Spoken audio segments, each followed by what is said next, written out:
30 বছর আমাদের ব্যাচের 30 বছর পূর্তি উদযাপন উপলক্ষে এই আয়োজন করেছি।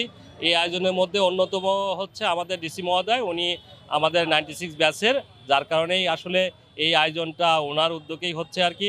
আমরা তার প্রতি কৃতজ্ঞতা প্রকাশ করছি। জনাব আমিনুল ইসলাম সাহেব, উনি অত্যন্ত সুদক্ষ এবং মানে পরিশ্রমী একজন জেলা প্রশাসক, সেটা ইতিমধ্যে সিরাজগঞ্জবাসী উপলব্ধি করতে পারছে। তার কারণেই আজকে আমাদের এই আয়োজন।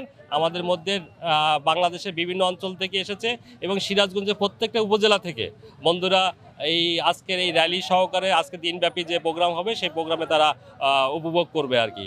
আমরা একটা জিনিস সমাজকে জানাতে চাই, সেটা হচ্ছে মাদকমুক্ত বাংলাদেশ আর কি। মাদককে না বলুন, এই প্রতিপাদ্য নিয়েই আজকের আমাদের এই র্যালি। আমাদের দিনব্যাপী প্রোগ্রাম হবে, খেলাধুলা হবে, পরিবারে যারা অংশগ্রহণ করছে তাদের জন্য, আমাদের যে প্রজন্ম বলছি আমরা আর কি, প্রজন্ম 96, তাদের জন্য খেলাধুলা থাকবে, সাংস্কৃতিক অনুষ্ঠান থাকবে, আর খাওয়া দাওয়ার ব্যবস্থা থাকবে। সিরাজগঞ্জে আসলে রিসোর্ট ওরকম নেই, একটি রিসোর্ট আছে যেখানে হয়তো সংখ্যা কম ধরে। তো আমি আমাদের জেলা প্রশাসক মহোদয়ের দৃষ্টি আকর্ষণ করব, সিরাজগঞ্জ যেন আরও সুন্দর পর্যটনকে বিকশিত করার জন্য আরও যেন উন্নত মানের রিসোর্ট হয়, যেখানে আমরা এই ধরনের প্রোগ্রাম, যেমন বগুড়াতে মমইন রয়েছে আর কি, আমরা নর্থ বেঙ্গলের মানুষ মমইনেই হয়তো যাই আর কি। তা আমাদের নদীর পাড়ে যদি মমইনের মতন যদি পর্যটন কেন্দ্র গড়ে তোলা যায়, তাহলে হয়তো বা আমাদের বাংলাদেশের বিভিন্ন অঞ্চল থেকে মানুষ কিন্তু যমুনা নদীকে উপভোগ করার জন্য আসবে।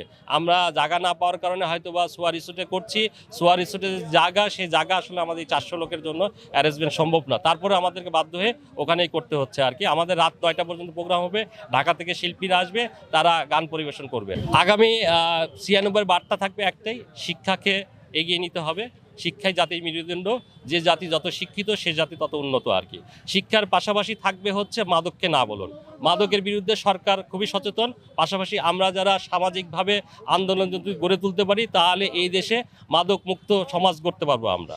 আমাদের যে বয়সে আমরা এই বন্ধুত্ব শুরু হয়েছিল, তার 30 বছর পরে এসে এই যে নতুন করে আবার সেই বন্ধুত্বকে আবারও নতুন করে যুক্ত করা, সবাই সব জায়গায় তাদের পেশাগত জায়গায়, তাদের জীবনের বিভিন্ন জায়গায় ছড়িয়ে ছিটিয়ে আছে, সেই মানুষগুলো আবার একত্রিত হয়ে আবার সেই বন্ধন তৈরি করা, নতুন পুনর্জন্ম দেয়া, আসলে এইটার একটা ব্যাপার হচ্ছে যে জীবনের একটা বয়সে এসে মানুষ একা হয়ে যাওয়া শুরু হয়ে যায়। তখন যদি এই পুরনো বন্ধনগুলো যদি আবার নতুন করে জড়িয়ে যায়, তখন আসলে এই মানুষের যে একাকিত্বের জায়গাগুলো, সেগুলো অনেক বেশি দূরীভূত হয়, মানুষ আবার প্রাণবন্ত হয়ে ওঠে।